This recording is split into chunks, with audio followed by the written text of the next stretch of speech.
Bonjour à tous, on est vendredi, il est midi et comme chaque vendredi à midi, on est ensemble pendant 20 minutes pour traiter d'un sujet en particulier. Alors aujourd'hui, je voulais vous faire un petit retour sur mon utilisation de ce nouveau test qui est le Raven 2 de chez les ECPA Pearson. Donc je vais vous en parler juste après.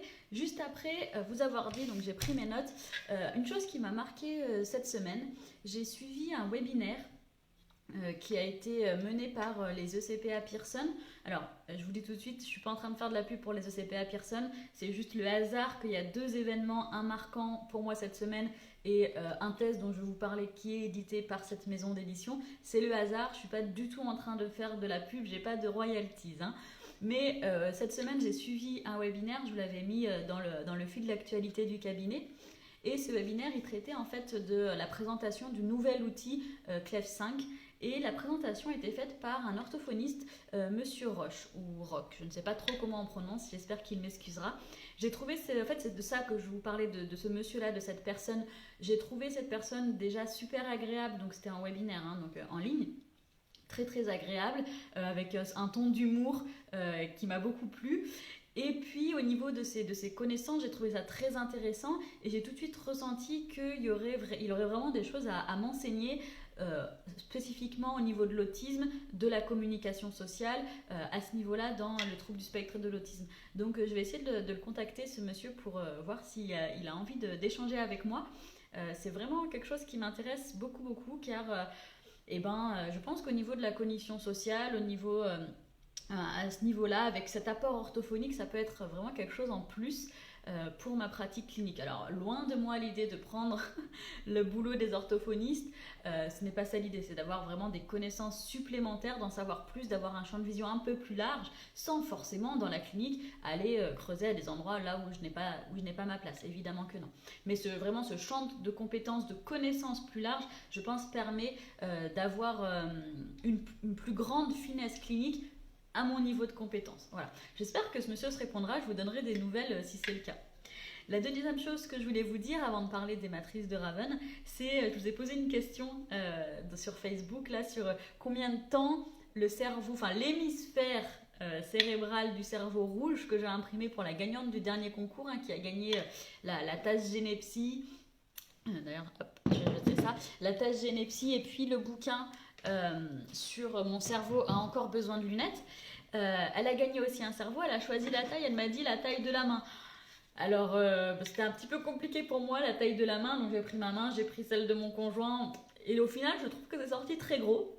Peut-être que ça te plaira, que ça donc lui plaira lui-même à cette personne qui a gagné. Si ça ne plaît pas, c'est pas grave, je peux refaire, il n'y a pas de souci. Je suis sûre qu'il y aurait plein de personnes intéressées par un cerveau rouge aussi gros. Donc, si ça n'est pas intéressant pour elle, je le remettrai en jeu pour un autre concours. Donc voilà, j'espère que ça lui plaira. En tout cas, la première partie est imprimée. Et la question que je vous ai posée, c'était combien de temps pour imprimer cet hémisphère cérébral. Et alors, il y en a qui m'ont dit de mémoire, j'ai pas le Facebook sous les yeux, 10 heures, 15 heures, je crois que j'ai eu même 20 heures à un moment et quelques. Alors, le temps exact, c'est 33 heures et 45 minutes. Oui. 33 heures et 45 minutes pour imprimer uniquement un hémisphère de ce cerveau rouge. Et donc, je vais imprimer l'autre hémisphère semaine prochaine. Donc, qui reprendra exactement 33 heures et 45 minutes. Voilà, vous savez tout sur ce temps d'impression-là, donc qui peut paraître énorme, mais au final, avec l'impression 3D, quand on commence un petit peu à imprimer régulièrement et des modèles un petit peu plus complexes, ou même pas forcément en termes de complexité, un temps d'impression de 10 heures, au final, c'est quelque chose de courant et de pas inquiétant du tout, c'est quelque chose d'habituel. 33 heures, finalement aussi, après ça dépend le type d'impression que l'on fait et on va s'habituer avec le temps qui passe à des prints très longs si c'est ce genre d'impression que l'on fait.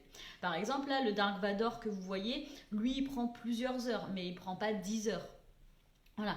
Et alors le petit pingouin ici là, lui il prend 3-4 heures. 3-4 heures alors qu'il est tout petit, mais c'est parce que vous voyez qu'il y a plusieurs couleurs et en fait c'est fait avec une imprimante qui imprime avec plusieurs couleurs en même temps.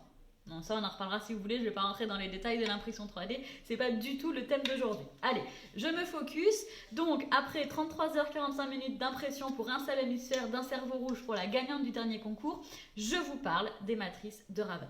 Alors ce test, je vous l'ai présenté dans une autre vidéo. J'ai eu récemment la possibilité d'acheter plusieurs tests et questionnaires chez les maisons d'édition habituelles, donc Ogref et ECPA. Et il y avait notamment le Raven, je vous avais dit que je reviendrai vers vous lorsque j'aurai un petit peu de recul. Là, j'ai un tout petit peu de recul, donc je reviendrai vers vous quand j'en aurai encore plus pour faire une continuité en fait de ce que je pense de cet outil dans son utilisation. Là, je l'ai utilisé récemment pour une personne qui venait me consulter, donc un adulte avec une suspicion de trouble du spectre de l'autisme. Jamais aucune détection avant, aucun diagnostic, mis à part, donc au niveau de TND, mais un diagnostic de dépression à 2 moments dans sa vie, donc 2 épisodes dépressifs non consécutifs au cours de sa vie. Donc moi je reçois cette personne, donc bon, là, je fais tout le process du bilan, et tout au long de l'entretien, je me questionne sur l'hypothèse d'une déficience intellectuelle légère. Et donc je me dis, je vais aller chercher à la clinique pour voir si j'ai des éléments, des arguments qui me permettent d'en savoir un peu plus, d'alimenter mon hypothèse de déficience intellectuelle légère.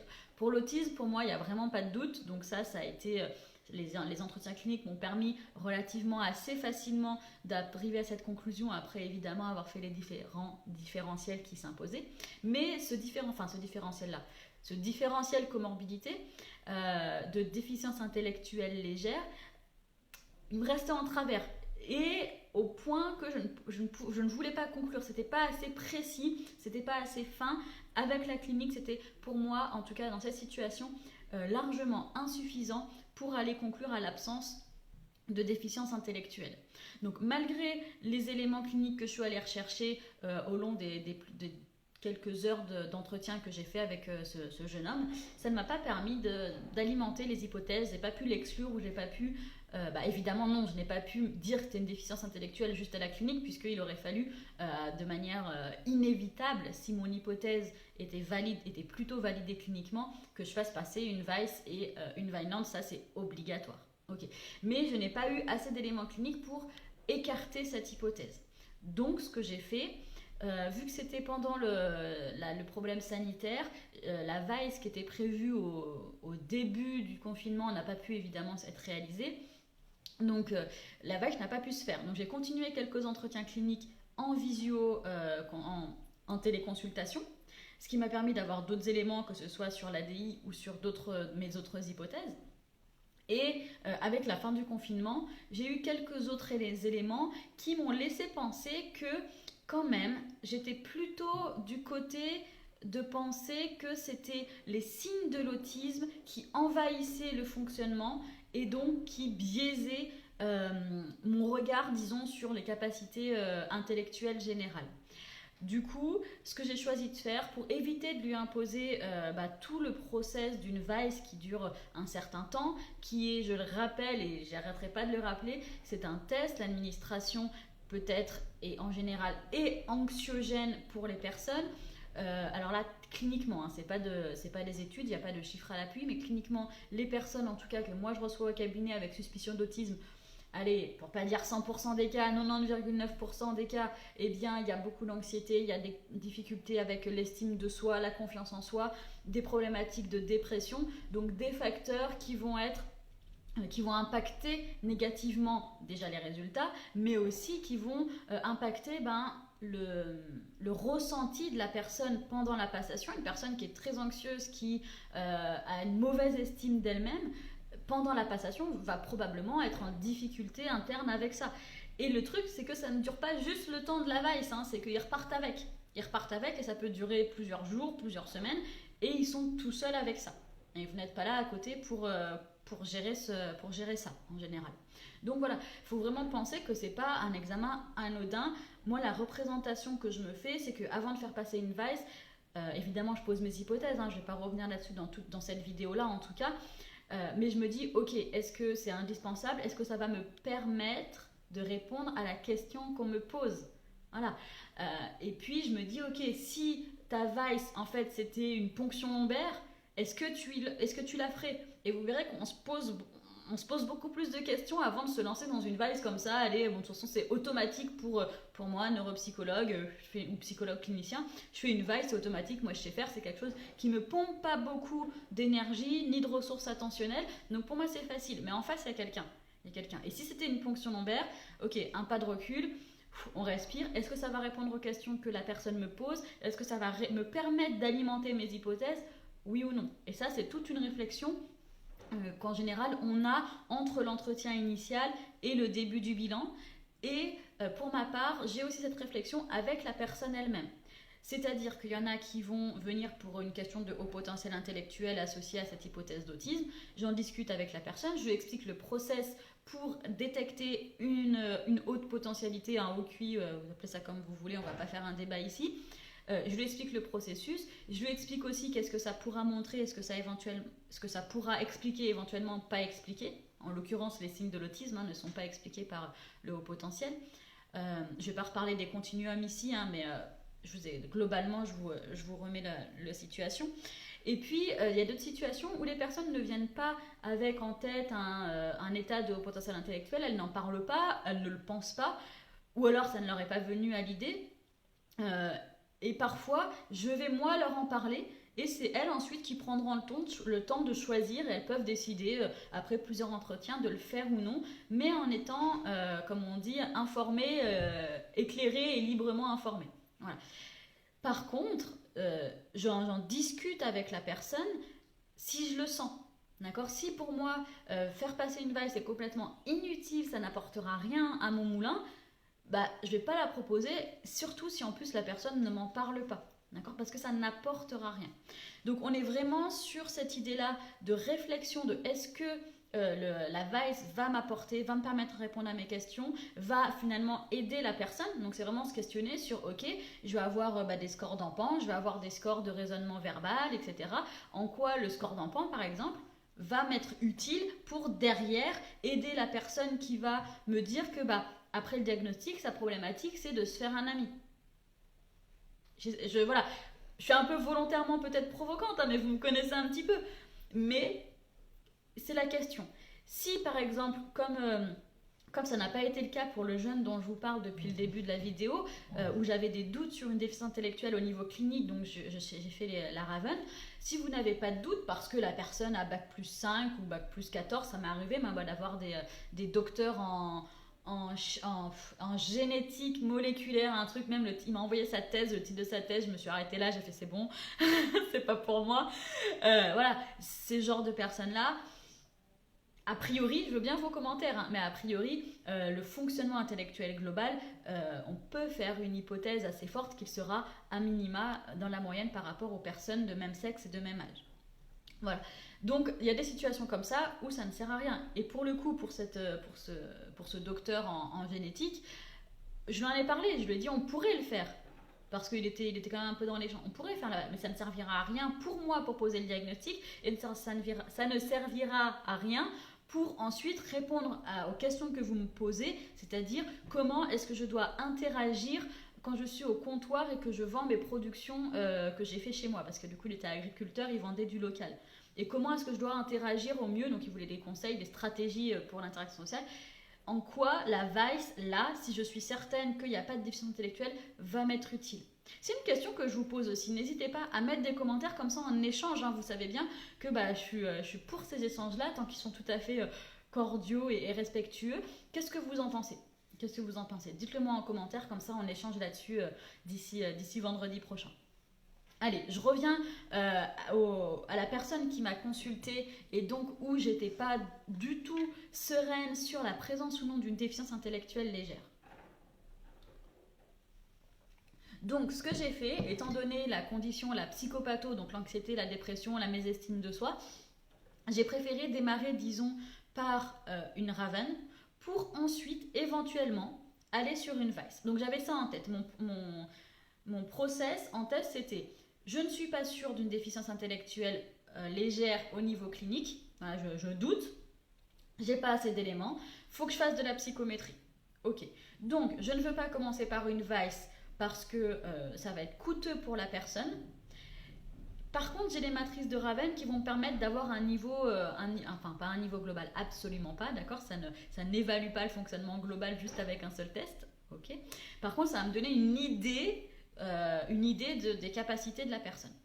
Donc je fais ça, je fais la Raven et je me dis si c'est en dessous des scores attendus pour l'âge, j'embrayerai sur une Vice, et si c'est dans la moyenne ou supérieure, pourquoi pas, j'en resterai là.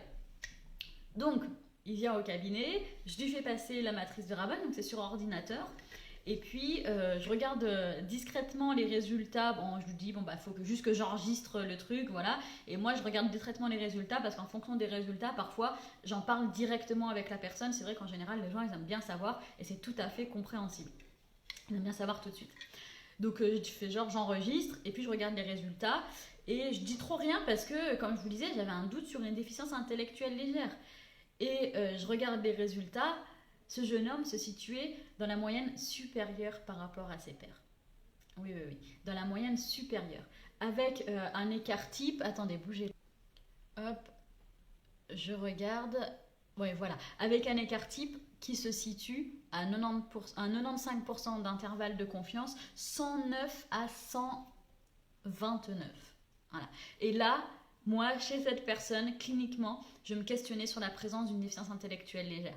Donc, vous voyez comment, en l'occurrence là, l'autisme peut envahir au point où le regard soit biaisé. Donc, on peut se dire que dans le monde du travail ou dans son entourage personnel, il peut y avoir certains stéréotypes ou certaines visions négatives à son encontre. Donc du coup c'était une super nouvelle, en tout cas pour moi, très très personnellement c'était une très très bonne nouvelle, parce que évidemment je ne souhaite à personne ce genre de difficultés dans la vie, hein. Et là j'étais vraiment contente quoi, je lui ai dit bon je vous le dis maintenant parce que c'est vraiment une super nouvelle, je suis super contente de voir ces résultats là, vous avez tel résultat, ça signifie ça, qu'est-ce que vous en pensez?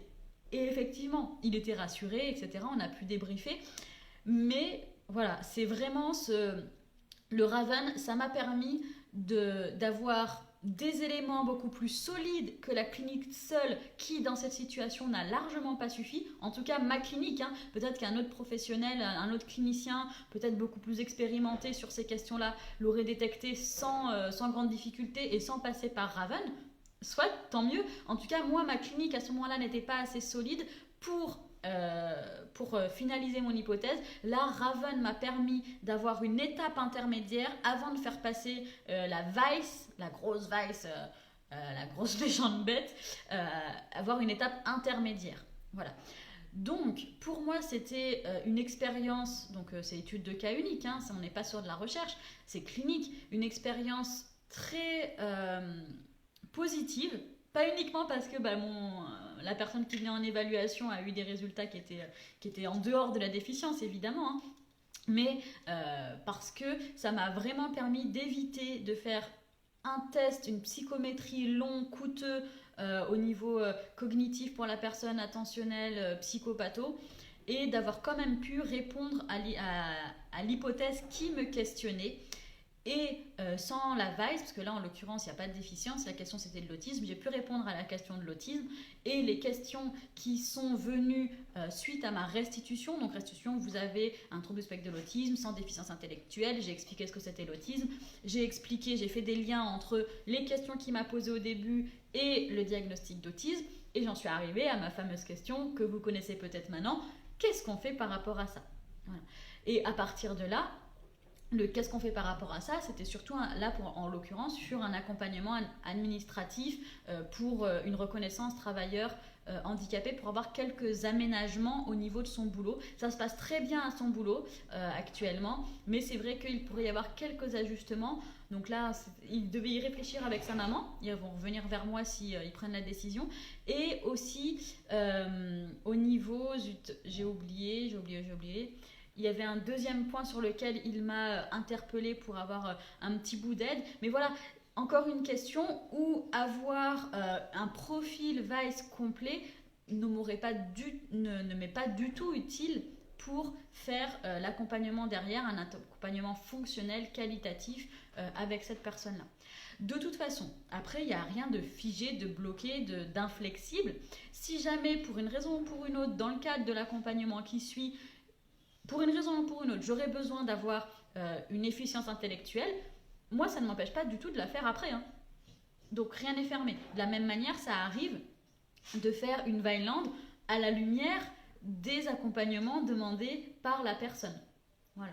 Donc c'est vraiment cette idée-là et cette idée qui a mis du temps à germer mais qui maintenant me parle beaucoup, que le bilan c'est pas une étape, c'est vraiment le début de quelque chose, c'est même pour moi le début d'un accompagnement, le début de la thérapie.